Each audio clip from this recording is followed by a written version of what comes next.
And we're back. Um, where to start? Let's see. Let's start over from the much needed talk. um, I'm doing the final pass through in my mind here really quick. I'm sorry for so much yawning. Um, okay, so the four maidens, Crow told them the four maidens are real, and starts explaining the happenings with Pyrrha and Amber, Autumn, and the spring, summer, and winter maidens. They're all real. We're real. There's always four at all times, and it's starting to answer questions about everything that's going on. But then he starts telling the tale that if you believe Ospin, he starts telling the tale about two brothers, the brother of light and the brother of darkness, the older brother and the younger brother. Oh, excuse me. How one God is the God of creation and one God is the God of destruction.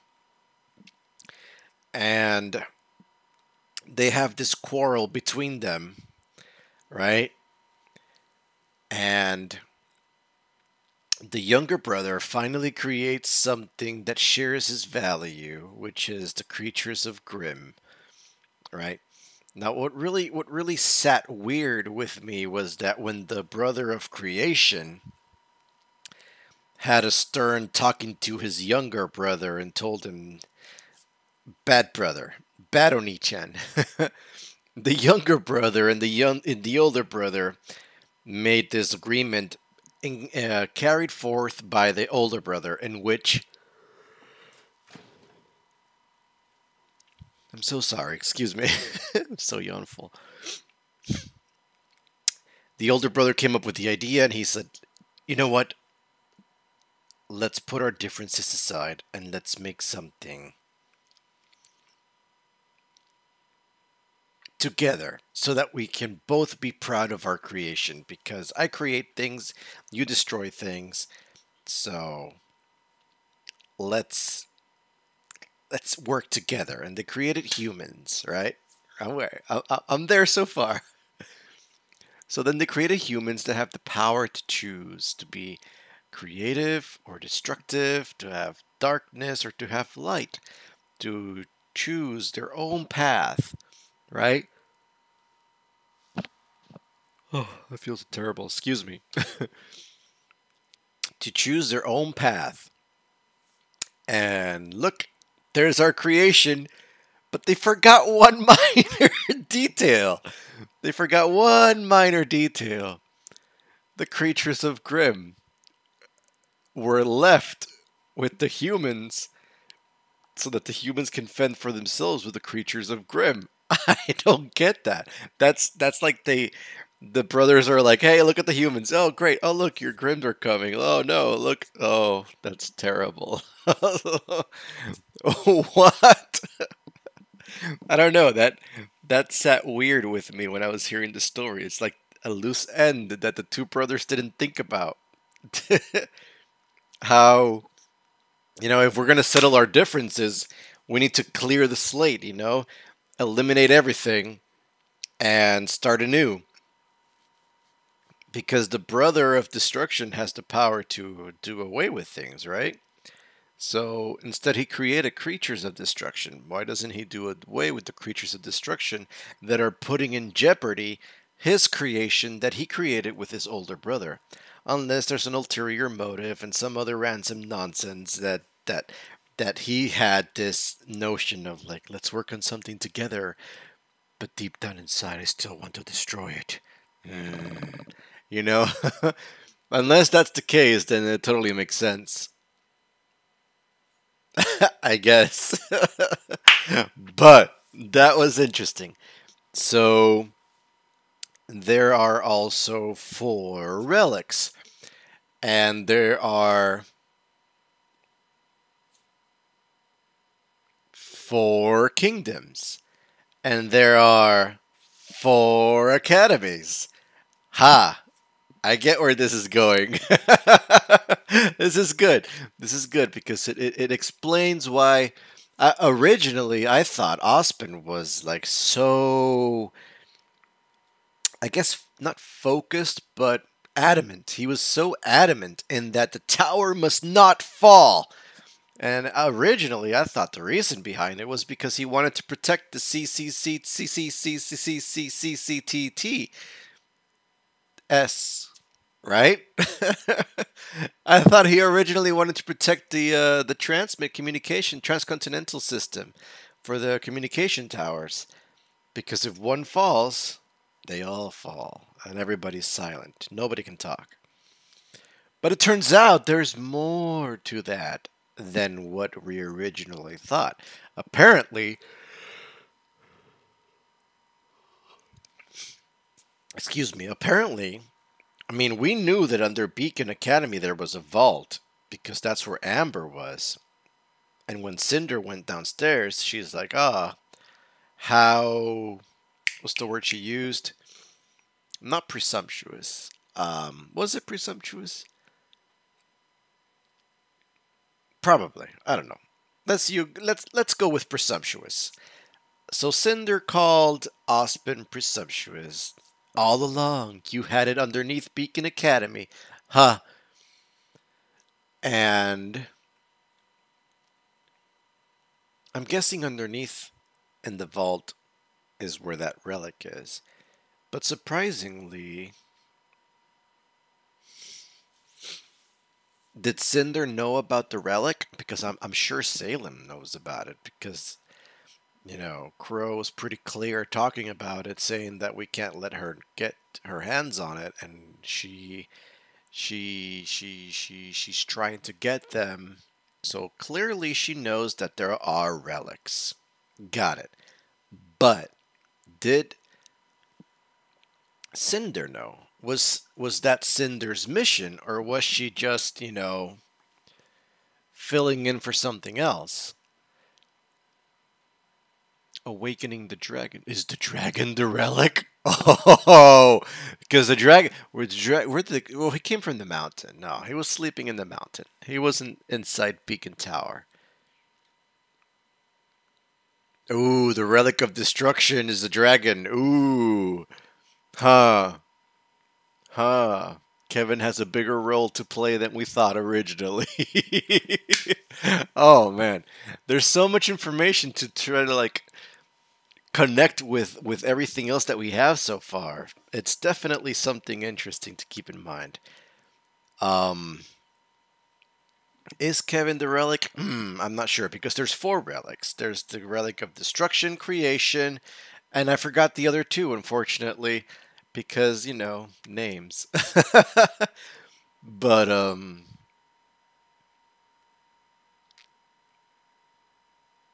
knowledge. There was knowledge. Okay, so creation, destruction, knowledge, and there's one more. One more. What was the last relic? The last relic was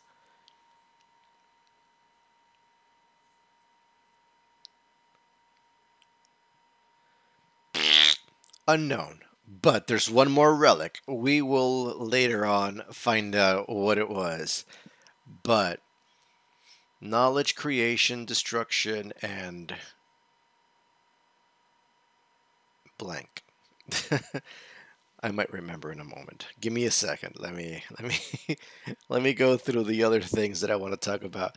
Okay, so 4 relics, 4 academies, 4 kingdoms. What is that the reason why the kingdoms were created in the first place? Because there was a relic?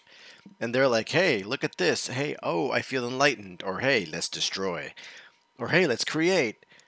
Is that how it happened? Because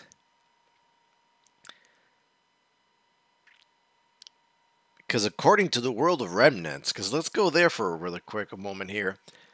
According to the world of remnants, the kingdoms were established because they had natural borders, natural defenses, and it was a great place to set up shop. So everybody set up shop. Is it by chance and coincidence that it just so happened that that's where the relics were located when the kingdoms were created? Or were they brought into the kingdom after the kingdoms were created? Who knows? I'm not sure.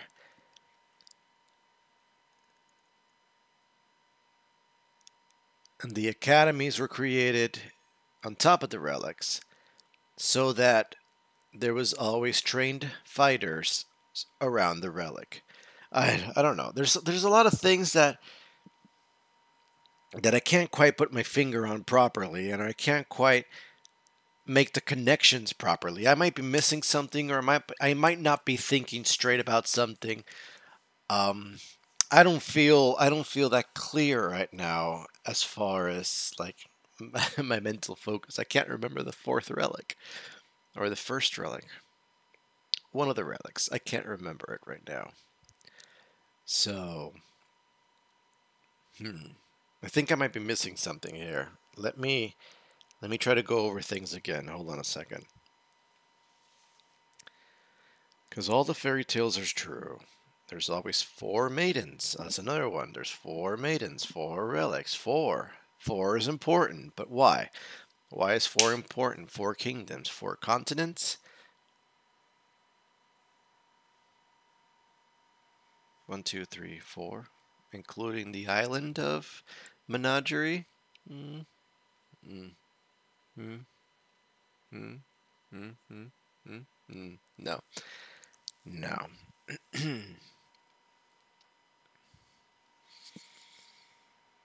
Vale has beacon. Vacuo has shade. Mistral has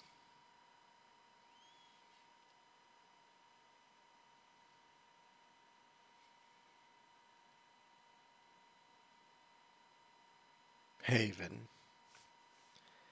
And Atlas has Atlas. Which Atlas slash Mantle has Atlas Academy. So those are your 1, 2, 3, 4 pairs. And chances are each one of them has their own relic, not beacon, relic. So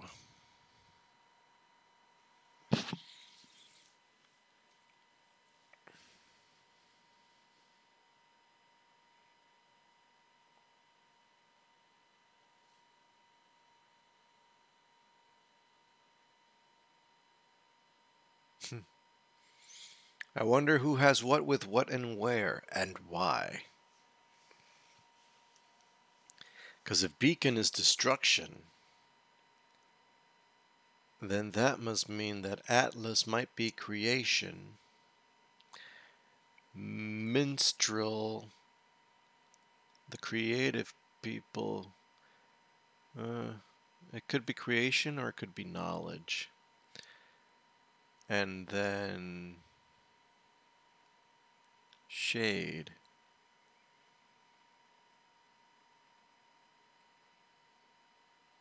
From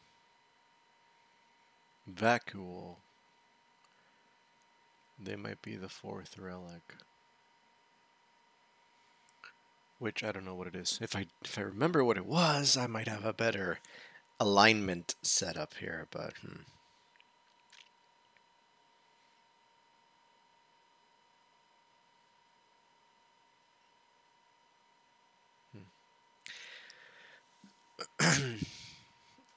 let me pick just a little bit on John. He's taking it badly. He's unleashing his frustration, anger, and sadness on Crow.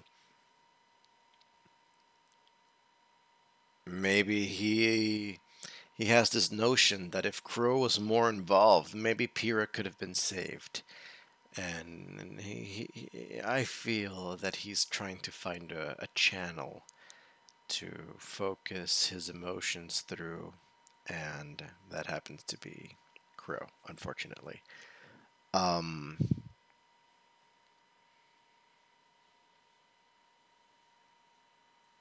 I don't know the full story behind Crow, but I got a gist of what he was trying to say. That he brings a lot of misfortune and sadness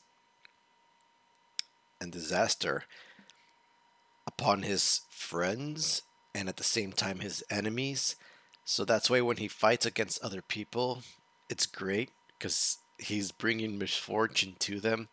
But when he's teamed up with others, misfortune falls around everybody around him. And that's sad if that's the case. Um, because who knows? Maybe he blames himself for what happened to Summer. Now, the reason I say that is because the interaction between Crow and RWBY seemed a little bit emotional as far as the uh, the position from Crow, but at the same time, was Crow with Summer when it happened? Unknown. Um,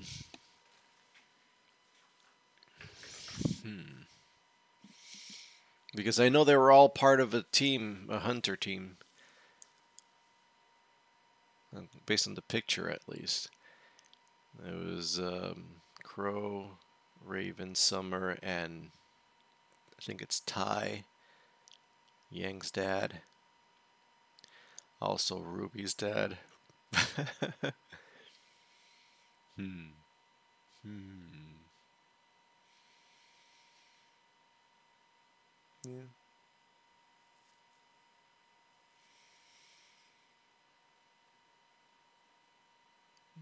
We'll come back to that eventually. Let's leave that there for now. Next up, we have Blake. Blake's interactions with her father, clearly she was carrying some weight of regret, and it came through and everything came out. I think the dad is pretty cool. He has he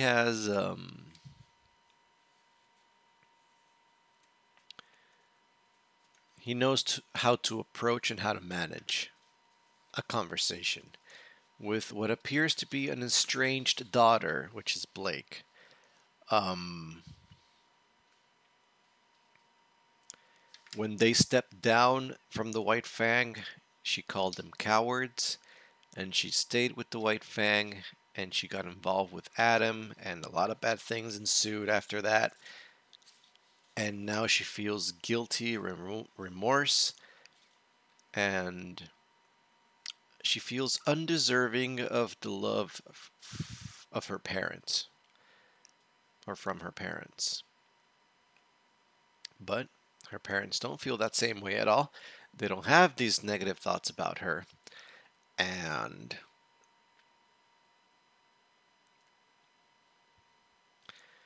I'm guessing she needs to work, not work, but like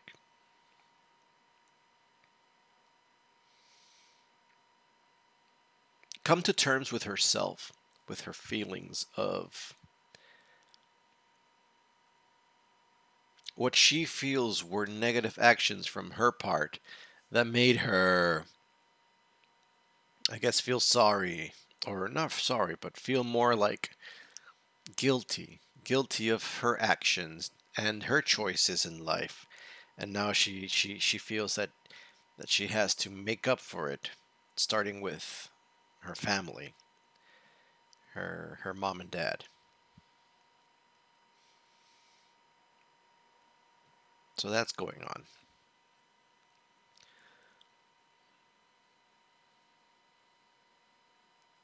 Some comes in, interrupts the event. What? This is in the bathroom? That was pretty funny.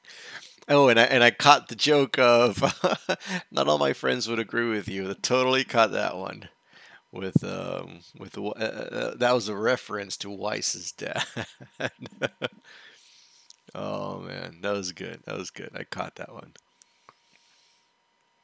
Um, Hmm.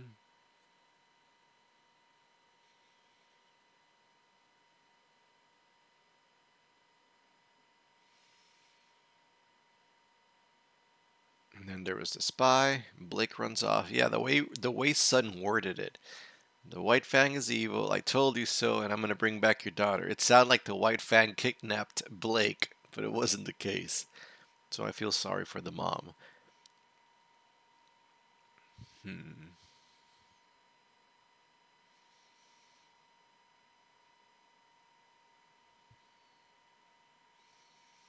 I don't know. There's a lot of things. There's a lot of things that are here that I need to sit down very carefully and start trying to make the connections here and try to figure out where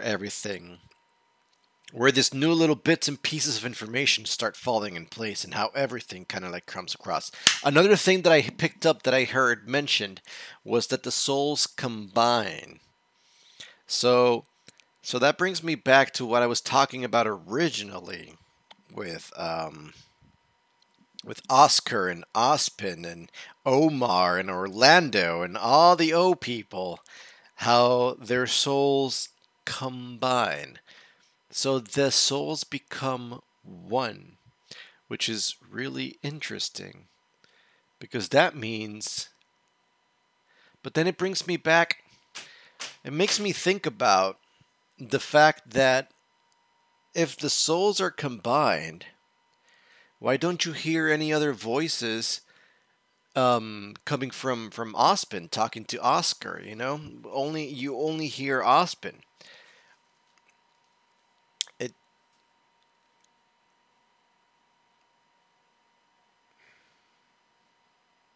I'm guessing. I'm guessing it's like I'm thinking that Oscar is here and Ospin probably had his inner voice from his soul combination, but then when Ospin mixes with Oscar, his other voice kind of like fades away, and then you have Ospin Oscar talking to each other. But then eventually, when Ospin Oscar gets mixed with somebody else, which in this case is Orlando, oh Omar, sorry, when Oscar Ospin mixes up with Omar, I'm guessing Ospin is gonna fade away, and then you have Omar and Oscar talking to each other until Orlando comes along, and then Oscar fades away, and then you have Omar and Orlando talking to each other. So I'm guessing that's what's happening.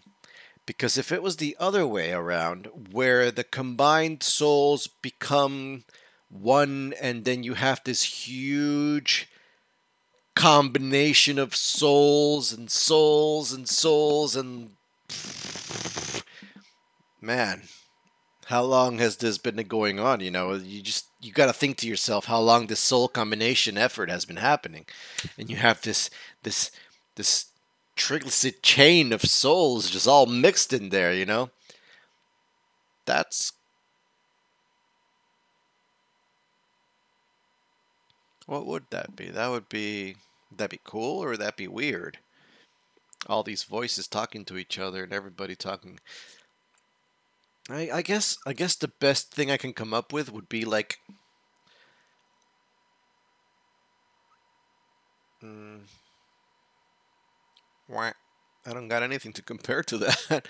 What do you call this huge chain of souls that are all linked together and like, everybody's interconnected with everybody? Synergy. The synergy of souls. Hmm. Combined. The souls are combined. So Amber and Piero are going to combine themselves and become a Pierber. Pierber. Or Ambra. Ambra. Ambra sounds like an evil entity. Ambra. Hmm.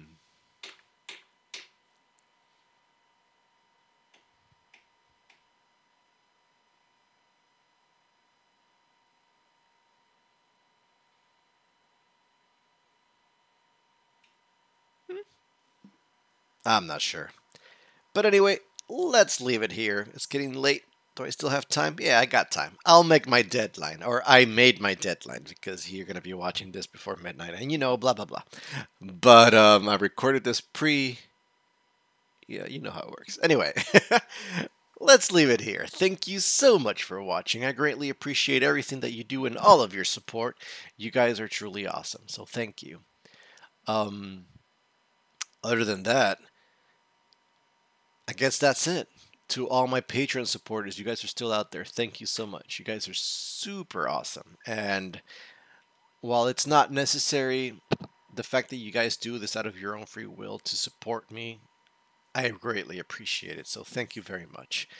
And if you can't support me with Patreon, don't worry about it. It's totally fine. It's not mandatory, and I don't need it, but it does help out a long way. And I do appreciate the effort and the dedication that you guys have. So thank you. So yeah, let's leave it here. Once again, thank you so much for watching. I greatly appreciate everything that you do and all of your support. And until next time, take care and bye bye. ふわふわふわふわふわふわりくるくるくるくるくるくる回るのふわふわふよふよふわふわりうるるくるくるふわふわ飛び出したの